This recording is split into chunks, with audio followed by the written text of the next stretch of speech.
Hello student, स्वागत है आप सभी का हमारे और आपके इस प्यारे से यूट्यूब चैनल उम्मीदों का प्रभात में, जहां आपको मिलती हैं गणित और विज्ञान से जुड़ी हुई महत्वपूर्ण जानकारियां। सब्सक्राइब कीजिए उम्मीदों का प्रभात चैनल को और बेल आइकन दबाना ना भूलें। जी हां स्टूडेंट्स, आज हम लोग हैं class 11 physics NCERT chapter 2 units and measurement यानी कि मात्रक एवं मापन के अभ्यास प्रश्न 2.8 पर। तो आइए देखते हैं कि क्वेश्चन क्या कह रहा है। देखिए, निम्नलिखित के उत्तर दीजिए, यानी कि ये 3 पार्ट करके हमें दिए हुए हैं, सबके उत्तर हमें देने हैं। आपको एक धागा और एक मीटर पैमाना दिया जाता है। एक हमें धागा दिया गया है और एक मीटर पैमाना यानी कि स्केल जो आपके ज्योमेट्री बॉक्स में होता है इस तरह का। आप धागे के व्यास का अनुमान किस प्रकार लगाएंगे? ये पूछ रहे हैं कि आप धागे के व्यास का अनुमान कैसे लगाएंगे। तो देखिए, व्यास अगर नापना है तब तो हमें स्क्रू गेज हमारे पास होगा, तभी हम नाप पाएंगे।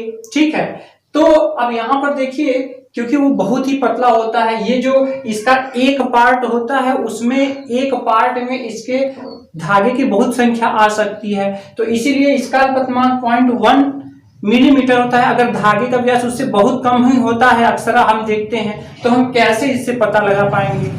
लेकिन ये क्वेश्चन देकर हमें हमारी फिजिक्स चेक करना चाहता है कि फिजिक्स के दृष्टिकोण से क्या हम इस समस्या का हल निकाल सकते हैं कि नहीं। तो देखिए, सिंपल सी बात है, अगर हम लोग ये जो धागा हमें मिला हुआ है, अगर हम लोग इसको किसी एक समान त्रिज्या वाली किसी, अगर मान लीजिए बेलन पर अगर हम लपेटें, तो यहाँ आप देखिए कि मान लीजिए कि यहां से हमने पूरा धागा लपेटना शुरू किया और हम इसको सटा सटा करके, यानी कि ये जो गैप आपको दिख रहा है, गैप इसमें है नहीं, ये पूरा एकदम सटा हुआ है और ये पूरा सटा करके यहां पर ये जो है ये पूरा यहां तक पूरा सटा करके लपेटा गया है। एक के ऊपर एक नहीं है, अलग अलग है, लेकिन इस तरह से सटा हुआ है, इस तरह से सटा हुआ है और ये लपेटा गया है।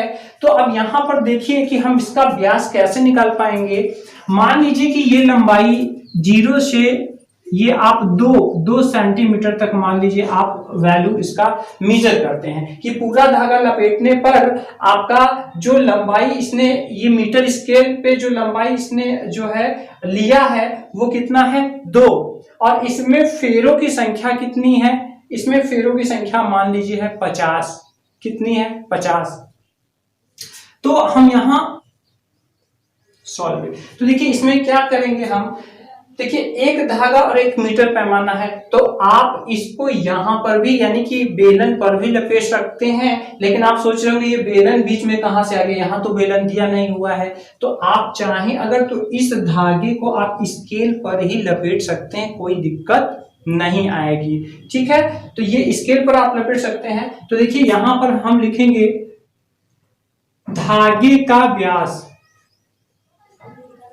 धागे का व्यास। तो देखिए इसमें यही फैक्ट छिपा हुआ था कि मान लीजिए धागे का व्यास बराबर क्या होगा, लंबाई यानी जितनी लंबाई वो ले रहा है बटा फेरों की संख्या, फेरों की संख्या। यानी कि आप देखिए कि जैसे मान लीजिए जब आप लपेटोगे तो ये एक के ऊपर आप एक इस तरह से लपेटोगे, इस तरह से होगा, ये एक के ऊपर एक नहीं रहेगा बल्कि ये अगल बगल रहेगा। कैसे रहेगा? अगल बगल। और जब ये अगल बगल रहेगा, मान लीजिए यहां पर तो इसने लंबाई जो है इसमें लिया है 2 सेंटीमीटर, लेकिन 2 सेंटीमीटर में इस तार के कितने फेरे हैं? मान लीजिए 50 फेरे हैं। तो जब 50 फेरे हैं तो यहां पर क्या हो जाएगा, 2/50। अब देखिए 2 सेंटीमीटर में है और बटा 50, तो यहां पर आप देखेंगे तो देखिए दशमलव बढ़ाएंगे तो यहाँ पे 0 लग जाएगा, फिर नहीं जाएगा, फिर 0 बढ़ाएंगे, फिर 0 बढ़ाएंगे। अब देख रहे हैं 50 चौका 100, यानी कि यहां पर हमें इसका व्यास मिल गया, कितना मिल गया? 0.04 सेंटीमीटर। क्यों मिल गया? क्योंकि 2 सेंटीमीटर में 50 फेरे हो जा रहे हैं, एक के बगल में एक, एक के बगल में एक। तो धागे का व्यास बराबर लंबाई बटा फेरों की संख्या। सूत्र का उपयोग करेंगे, धागे को स्केल के ऊपर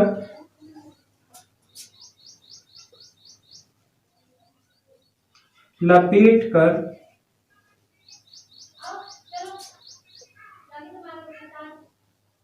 व्यास ज्ञात की जा सकती है। तो इस तरह से हम इसका आंसर दे देंगे। मतलब समझ रहे हैं ना आप ये समझिए कि चूंकि यहाँ पर क्या है, यहाँ पर ये जो सेंटीमीटर में लंबाई है और धागा इतना पतला है कि वो 1 सेंटीमीटर के एक छोटे खाने में कई फेरे उसके आ सकते हैं। तो अब उसके लिए क्या करना होगा, उसके लिए हमें एक इसका एग्जैक्ट लंबाई लेना होगा कि उसमें कितने फेरे आ रहे हैं। तो इसके हिसाब से आप चाहें तो जैसे ये बहुत ज्यादा लंबा है तो आप बहुत ज्यादा लंबा नहीं, 1 ही सेंटीमीटर लीजिए, 1 सेंटीमीटर, और उसमें देखिए कितने फेरे आ रहे हैं, फिर भी आपको वही आएगा। अगर आप 2 सेंटीमीटर फेरे ले रहे हैं फिर भी उतने आएगा। जैसे देखिए 2 सेंटीमीटर में अगर 50 है तो 1 सेंटीमीटर में 25 फेरे आएंगे। तो इसके एक पूरे यूनिट के हिसाब से आप यहाँ पे उतनी ही लंबाई तक ले लेंगे सामने और बटा कर देंगे, तो हम इस तरह से आंसर। आइए बी पार्ट देखते हैं।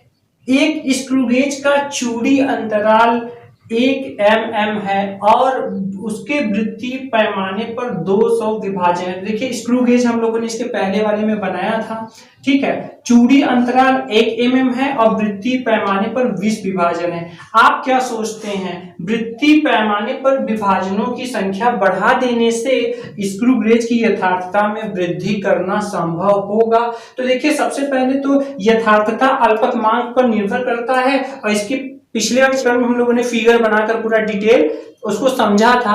तो यहाँ पर हम ऐसे ही समझेंगे, केवल सूत्र से ही हम लिखेंगे स्क्रू गेज। चूंकि स्क्रू गेज का अल्पतमांक कितना होता है, स्क्रू गेज का जो अल्पतमांक जो लीस्ट काउंट होता है वो होता है एक चूड़ी अंतराल, एक चूड़ी का अंतराल कितना है, और नीचे है वृत्तीय पैमानों पर विभाजनों की संख्या। ये विभाजन संख्या यानी कितनी संख्या में वृत्तीय पैमाने, क्योंकि स्क्रू गेज इस तरीके का होता है ना, इस तरीके वाला जो लगा रहता है उस पर। तो देखिए यहाँ पर क्या है, चूड़ी का अंतराल तो ये होता है, ये इस तरह से खींचा होता है, ये चूड़ी अंतराल है, और ये वृत्तीय पैमाना है जिसको घुमाते हैं। तो अब यहाँ पे देखिए चूड़ी अंतराल और विभाजनों की संख्या। तो अब यहाँ अल्पतमांक किस पर निर्भर कर रहा है, विभाजन संख्या के। यानी कि विभाजन अगर हम बड़ा करेंगे तो अल्पतमांक क्या होगा, कम होगा। क्योंकि इसको अगर हम हटा दें तो देखिए अल्पतमांक प्रोपोर्शनल टू 1 बाई विभाजन संख्या। क्योंकि ये चूड़ी का अंतराल तो फिक्स है, इसको हम मान लीजिए इसने स्वेच्छा से कहा है, तो मान लीजिए हम यहाँ पे स्वेच्छा से कहा गया है, मतलब मान लीजिए हम घटा बढ़ा सकते हैं। अब इसको जब हम बड़ा करेंगे तो ये राशि क्या होगी, छोटी होगी, और जब अल्पतमांक छोटा होगा तो उस यंत्र की यथार्थता बढ़ जाती है। तो हम यहाँ लिख सकते हैं, क्योंकि अल्पतमांक बराबर इतना, यहाँ अल्पतमांक इनवर्सली प्रोपोर्शनल टू विभाजन संख्या, यानी कि विभाजन संख्या के व्युत्क्रमानुपाती है। वृत्तीय पैमाने पर जितनी विभाजन रहेंगे, विभाजन बड़ा होगा तो अल्पतमांक कम होगा। अतः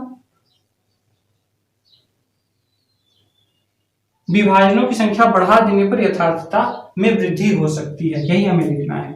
अतः विभाजनों की संख्या बढ़ा देने से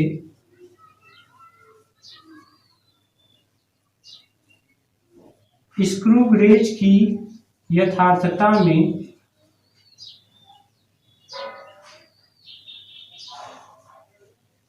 वृद्धि करना संभव है। इस तरह से हम इसका आंसर दे देंगे। बढ़ते हैं नेक्स्ट क्वेश्चन की तरफ। वर्नियर कैलिपर्स द्वारा पीतल की किसी पतली छड़ का माध्य व्यास मापा जाता है। यानी कि वर्नियर कैलिपर्स से किसी पीतल की पतली छड़ है उसका व्यास, ये है इसका व्यास, ये व्यास नापा जा रहा है।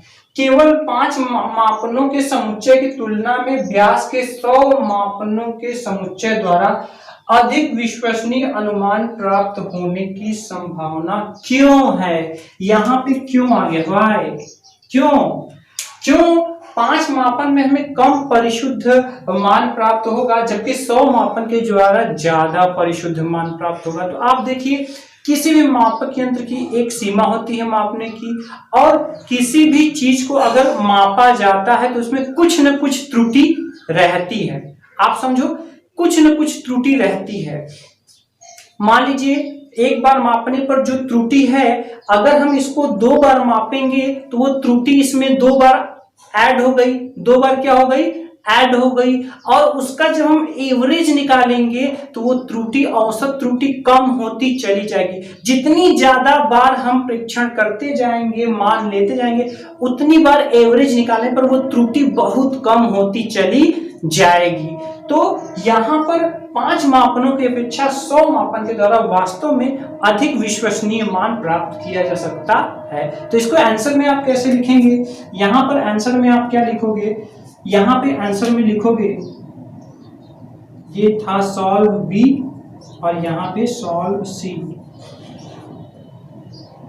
यहाँ पे आप लिखोगे मापनों की संख्या बढ़ाकर औसत मान निकालने पर हर बार त्रुटि का भी औसत हो जाता है, औसत हो जाता है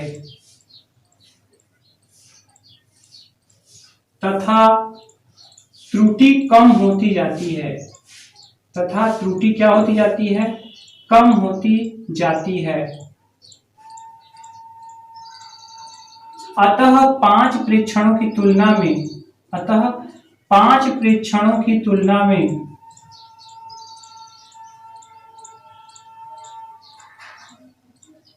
100 परीक्षणों द्वारा अधिक विश्वसनीय मान प्राप्त किया जा सकता है, अधिक विश्वसनीय मान प्राप्त किया जा सकता है, यहां से आप ले सकते हैं।